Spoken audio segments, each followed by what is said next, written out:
Good morning, everyone.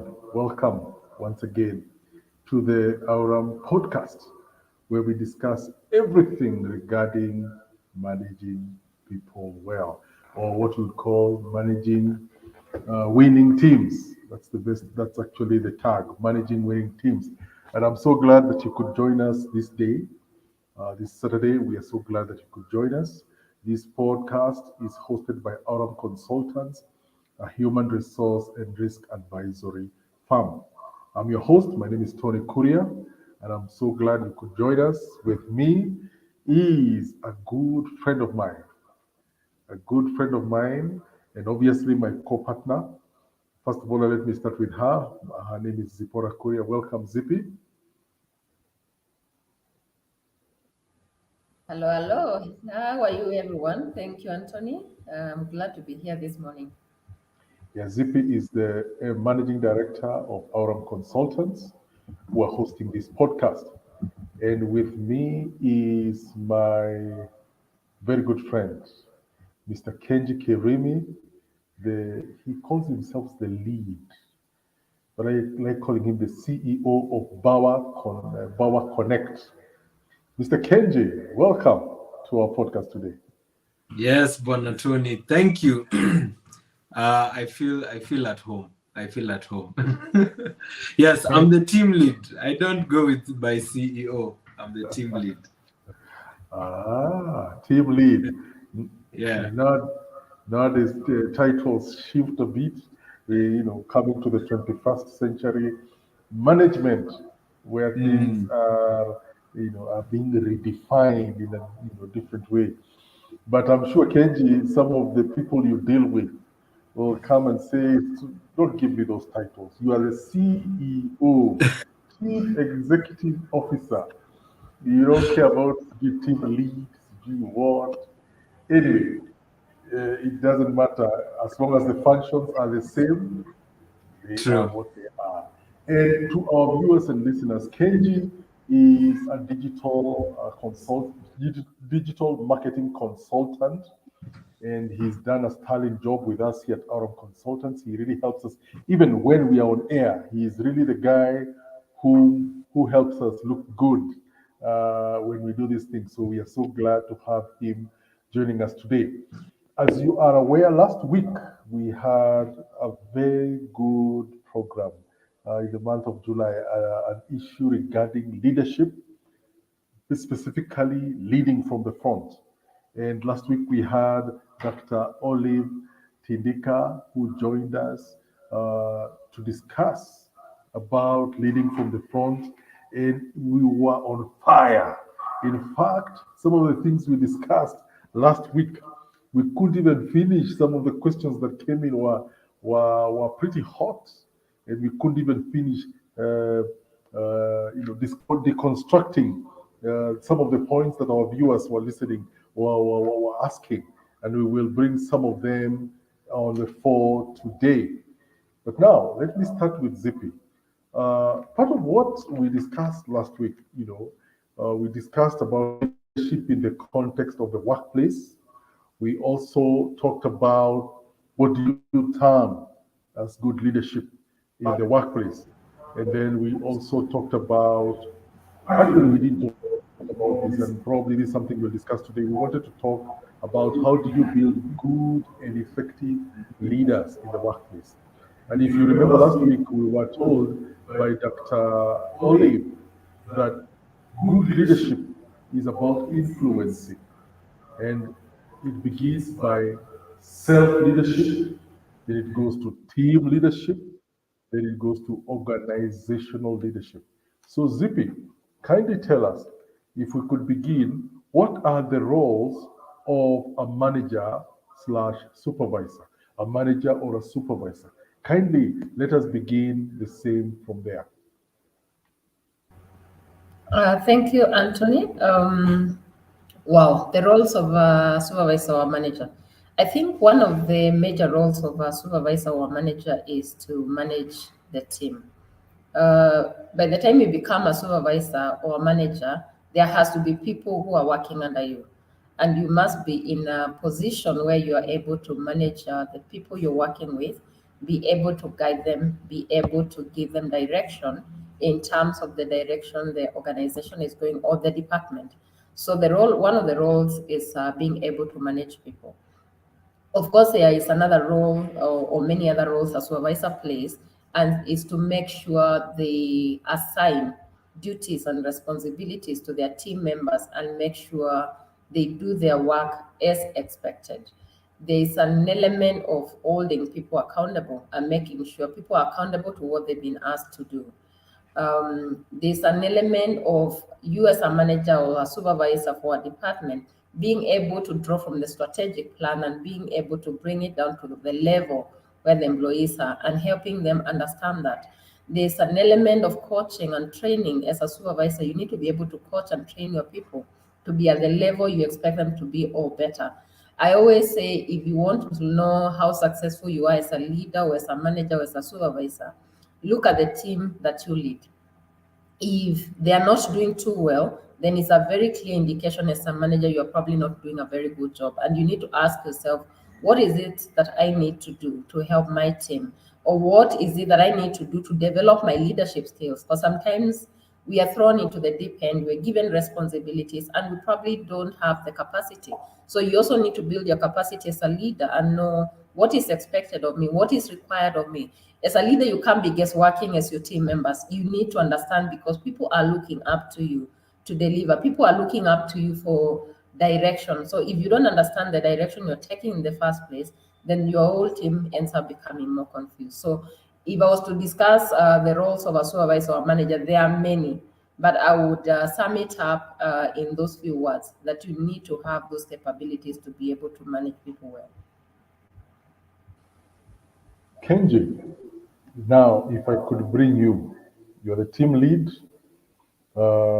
in Bawa Connect, and you have all these people that you lead, all these roles and responsibilities. From where you sit, now, there's the theory. I'm sure you went to university and you studied, probably you did, you studied what you should do.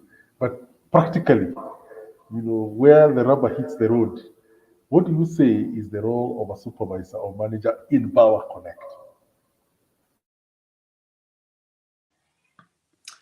First one, I think ZP has done a great job kind of just outlining generally what their mandate is on a day-to-day. But remember, again, a manager is a leader. The reason they were actually made a manager is because they showed they have some form of leadership qualities. So the whole idea is, how can the manager execute his leadership with his team? So that's his role. Literally, it is him giving steering direction and also helping the team discover themselves. A lot of times and practically, because I won't go into the theory, there are a lot of books that speak about that when it comes to management. But conversely, this thing is also about the team, the people you're leading. What do they get under your leadership? How are they getting better? Are they discovering themselves even more? And why I'm saying discovering yourself is because we are always on a path of discovery. Think about it, even in your career growth. I came to learn that everyone is figuring it out. Everyone, even the president. So the whole idea is on the path of discovery. Are you learning? Are you growing? Is it steering you and kind of aligning you to where you want to go? And the work of the leader is to help bring that all together. Not just about, have you done that? And is that delivered? Okay, that's delivered, then what? Because there's a bigger goal. And that's why vision, what ZP said earlier on, you have to cast out vision. It's very important. And speak clearly and communicate well. And with humans have to be told repeatedly. You cannot tire as a supervisor or a manager. And just because you told your one of the teammates that, oh, get this done, we're heading here, or this is how the vision looks, and you think they've gotten it on day one. It doesn't work like that. You have to keep repeating it. You have to keep kind of overemphasizing on what the goals are, and then slowly start to see people aligning, and people align at different times and also in different natures. The people, especially because I work with Gen Z, the younger workforce, hey, aligning is not done quickly. They're not sir commandant kind of people. The people you have to kind of can I say dialogue and come to kind of a middle ground, but you're the one steering and offering direction. That's kind of the difference between these generations when you're leading them. So I hope I've put it in a practical sense in terms of roles of what a manager should do. Wow, Kenji, that is, you've touched Generation Z. And I remember last week we talked about Generation G, X, and Y, and Z, and the millennials. Millennials probably Generation M. I don't know where I lie, but you've touched about issues regarding generations and how they interact in the workplace. And that's something that really comes in, especially for a modern day manager. And for you, our listener and our viewer, if you have questions, you'd like to clarify something, or you have suggestions or comments, kindly feel free. We are live on Facebook. We are live on YouTube. Kindly post in your comments. Kindly send in something if you hear something we've said and you are like, yeah, I think that one looks good. Kindly send in your comments or questions. We would love to handle them as we go, because at the end of the day, as Kenji has said, we are learning. We are all learning. We are all learning. We are growing, and even when you're a manager, you've got to keep learning. You can imagine pre-COVID. I mean, who thought that people could go and work from home? Who thought a media like this, stream, YouTube or things like Zoom? By the way, Kenji, let me bring that a bit.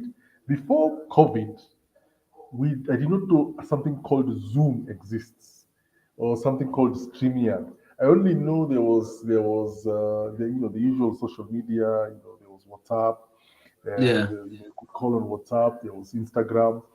There was this other thing that is called, I've forgotten its name. There is also another video link that I see with CNN and Al Jazeera, that is when somebody's at home, they use, I've forgotten its name.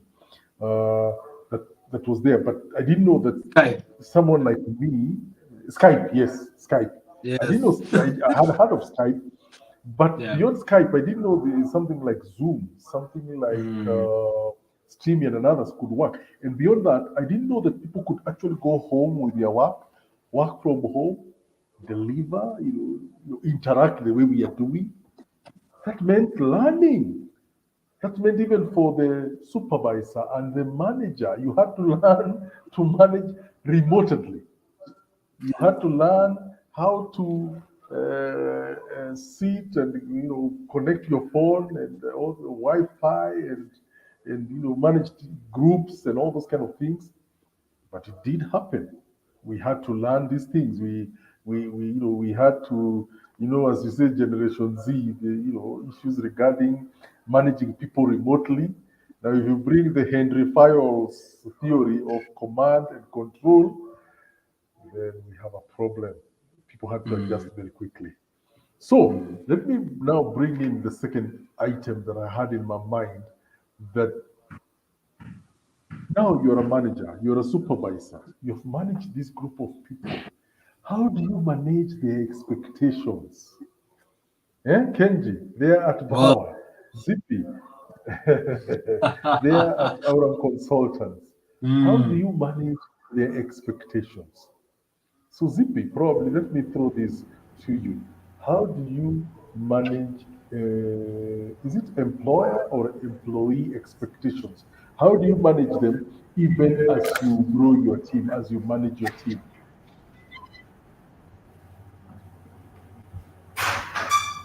Okay. Managing employees' expectation, is that your question? Yes, that's the question. That's the question. How do you manage employee expectations?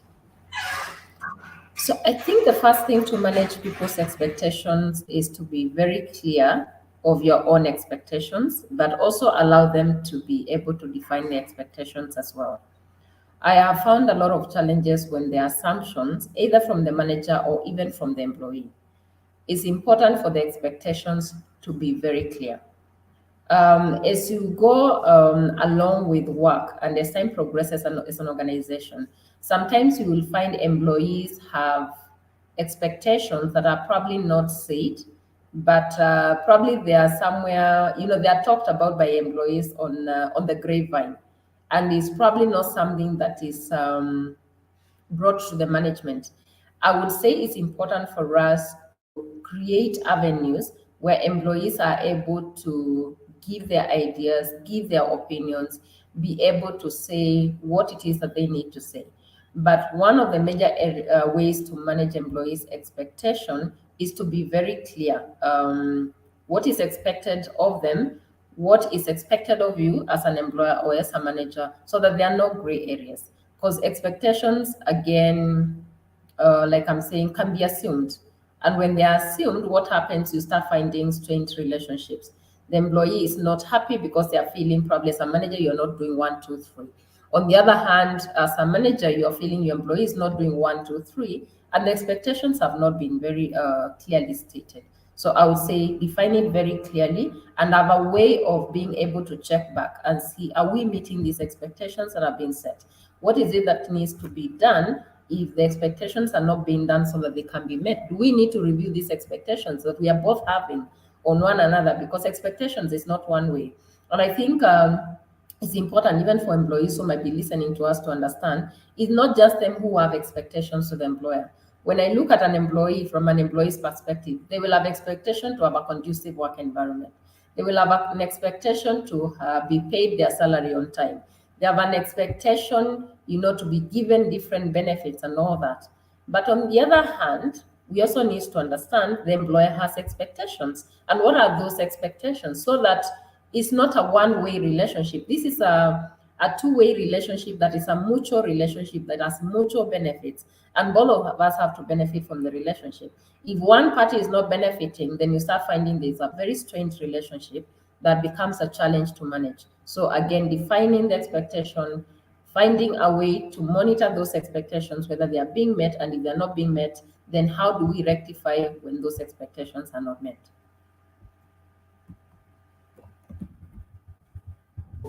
Okay, that is very good, Lippy. I mean, the issue of both employer and employee expectations go both ways. Kenji, give us your take Yeah, from your position as running a farm. How do you how yeah. do you manage employee expectation? How do you manage expectations generally from both Just an employer generally. and employee? Yes. Yeah. I mean, I can, when ZP, you've tackled it like an HR expert. I mean, she's already given the structure, and us as team leads, as we're leading the organization, we also try and veer off uh, the very tight knit structures. Why? Because humans are very fluid. Humans are very organic. So the structure helps with the blueprint. It helps to reference what both parties expect from each other, because as Zippy said, expectations are both ways.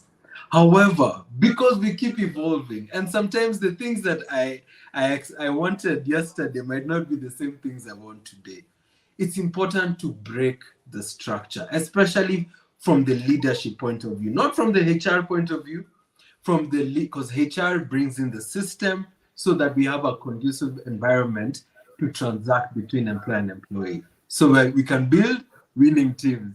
However, when it comes to the leadership aspect, I find when there's fluid communication, when you check in with each other regularly, you start to sense even when expectations start to shift, and you can now easily bring them to a true north. So it can be what you guys had drafted initially as HR, it could be salary. They came in with the expectation I'll be doing X role, The business has evolved and now they're taking on different tasks. And you'd find a disgruntled employee because they have stuck to, I was meant to be doing this. Why am I doing this? It's important to communicate. Be like, hey, guys, I thought this was the initial agreement. I'm handling this. Is this part of my JD, or is there something else that we're trying to do? We renegotiate. So keeping the communication lines open really helps even kind of reduce friction when it comes to expectations, and you manage them better. And then also leading from the front, you must be vulnerable as well. I think as leaders, sometimes we take the position of indispensable, or those ones of I'm boss, I say you do. That is a tough one. And let me tell you, it's even tougher. It's getting tougher with remote teams. You now tell me, you cannot see the next person doing his work there. You cannot start breathing down their neck. You only have to work with trust, accountability, and honesty, right? So if you're that structured manager who's like, I said this and I expect this and this has to be done, and it doesn't get done, and you yourself, you don't model that, it will not work. You will have mismatched expectations, and your team mirrors your behavior, your energy, your style. So if you're inconsistent, or if you have unrealistic expectations, again, you know how sometimes bosses can have unrealistic expectations. They come with some deadlines that are from hell. Let me just say, you don't know, you're giving me a project now, it's going to 5. You're like, and expect this on my desk before the end of the day. You're like, honestly, it's like, and it's not the only thing on your desk. So those unrealistic expectations also need to be dealt with. Leaders need to be empathetic towards how they deal with employees, and not look at them as doormats, or just tools to work, use, and then use and abuse, and then you destroy. No. It's important. Build a relationship, communicate effectively and efficiently within the team, and also model what you're saying. If you're saying my expectation is that we do time tracking, time track yourself.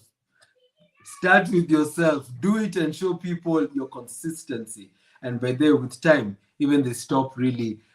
You see they'll start aligning without you having to follow up. I think that's what I would say. Yeah. Wow. Kenjie, just to pick up after you, just this issue of employee expectation, and it's important to say sometimes bosses, we have unrealistic expectations, and someone said, a hen can only tag 1 egg, but sometimes we demand 5 eggs in a day, and it's impossible to lay 5 eggs in a day. And I found that analogy so funny, but sometimes that's what we demand, demand more than really what is realistic. But on the other hand, when I look at this issue of expectations, I think it boils down to communication, and also communication both ways, where you find assumptions have been made.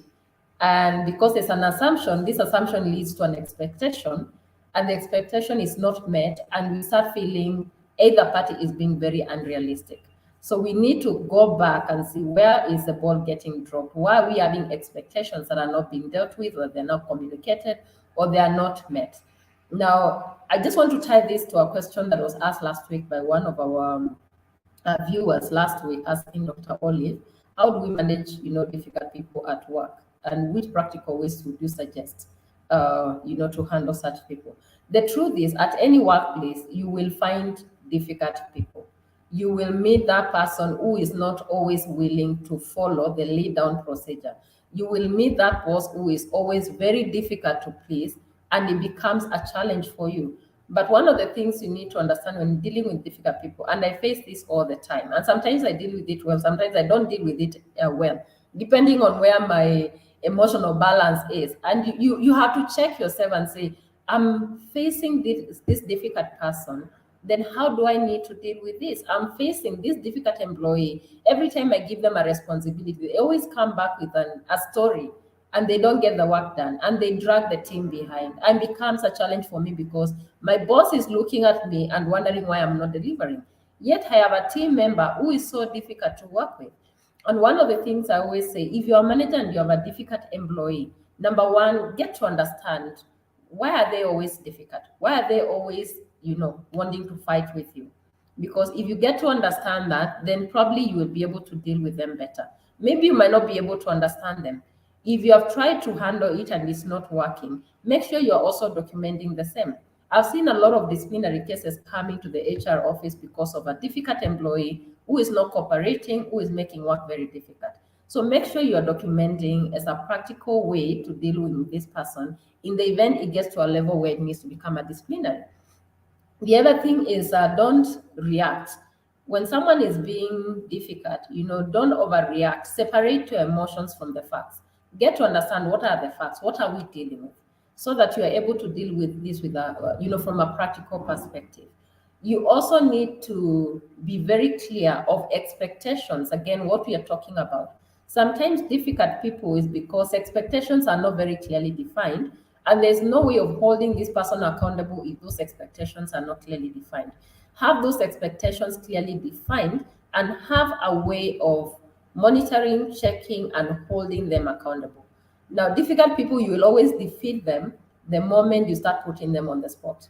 The moment you start holding them accountable and bringing facts and separating emotion, then they start realizing they have to toe the line. So, as a manager, you need to develop the skills of knowing I need to learn how to hold this person accountable. Now, there are people who are very difficult to hold accountable. Again, it all boils down to the systems and the processes you put in place. If you don't have any systems, any processes in place, you will not hold them accountable. I always see when we are talking about performance, and we are saying this person does not always do this, or they are always difficult, they don't accomplish their tasks. Yet it's about what you have said. If I come and say, show me the documentation of your complaints for the last 6 months, because you're always complaining about it, there's no documentation. So how are you going to confront this issue? It becomes very difficult. And now what happens? You are facing a difficult person. You are facing a difficult situation where you probably need to make a decision. And the decision is impossible because you have no facts, you have no documentation, and it becomes a very challenging work environment. So we need to bring ourselves to that place of no, we need number one to document, we need to have discussions to understand where this person is coming from, and we need to define expectations clearly and hold these people accountable.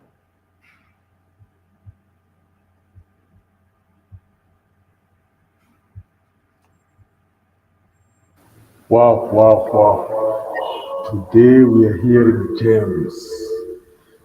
If you do not have systems, when you have employer expectations, now, my friend, you are asking trouble for yourself because you'll be wondering why your people are not operating like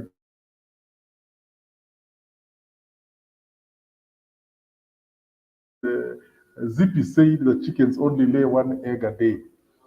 And now, if you're not sure, if you have very high expectations, hata kuku ya GMO only lays one egg a day. It doesn't lay five. It only lays one a day. So you may be having extreme expectations, but you do not have systems. You forget that your employees also have expectations of you, and you both become disappointed. Now, the main thing here is for us to appreciate and understand that managing people, Kenji, there's something someone told me once that you manage your employees, but they also manage you. Somehow they manage you.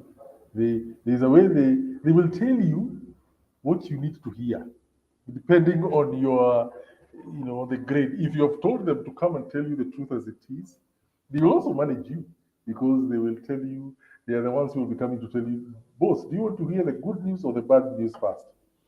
So it happens. You have to go to balance it all out. So even as we handle this matter, to our viewers and listeners,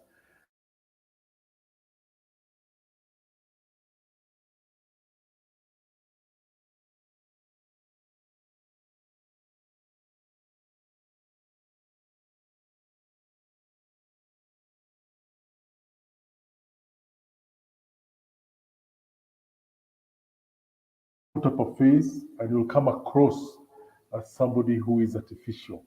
So, to our viewers and listeners, this is a subject that we'll be handling this month of July. We'll be trying to look at it from different perspectives. Kenji has told us about Generation Z, Generation Z, that they are not no longer command and control.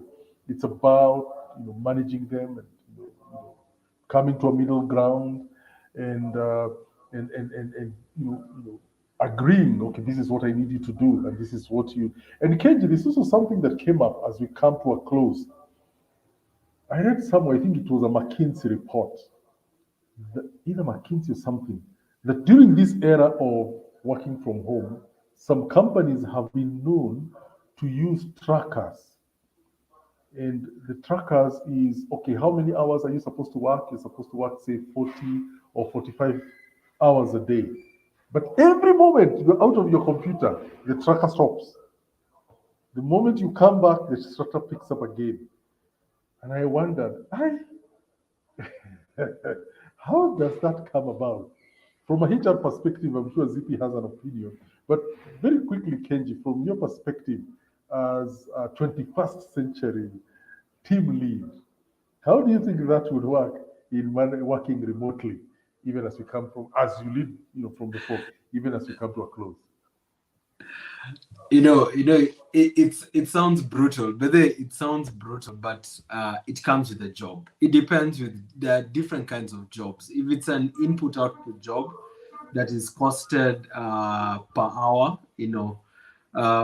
those jobs you need to time track. So it's not an inhumane thing to do.